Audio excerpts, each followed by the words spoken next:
কুরআনুল কারীমের বিধান পাশ করার কারণে গোটা আমরা এই 50 বছরে যেই পরিবর্তন দেখি নাই, ইনশাআল্লাহ কুরআনুল কারীমের পাওয়ারে 6 মাসে সেই পরিবর্তন দেখতে পারবো। কথা বলেন ঠিক কি ঠিক না? একটা চোদ ধরে যদি কোন রকম ভাবে ওর হাতটা কেটে দেওয়া হয়, আর বাংলাদেশের 36টা টিভি চ্যানেলে প্রত্যেকটাতে শুধু চ্যানেল খুললেই শুধু ওই চোরের হাত কেটেছে কোন জেলে, এটা যদি দেখানো হয়, আমার মনে হয় না কোন চোর আর চুরি করবে। ঠিক কি ঠিক না বলেন?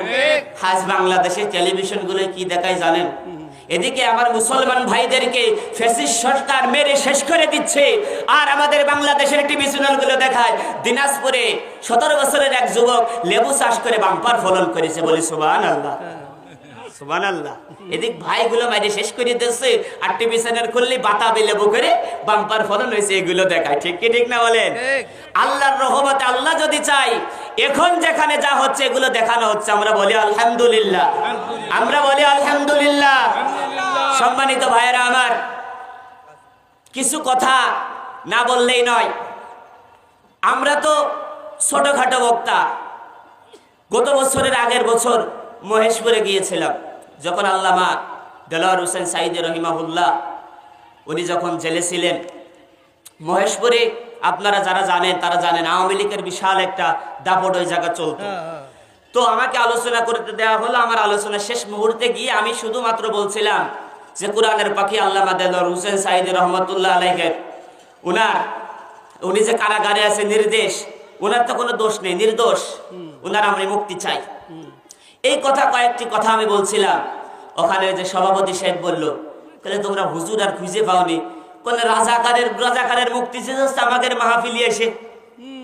এটা কোনো কথার মতন কথা? হুজুর ওয়াজ করবে কুরআন হাদিস দিয়ে। কথা কান ঠিক কি ঠিক না?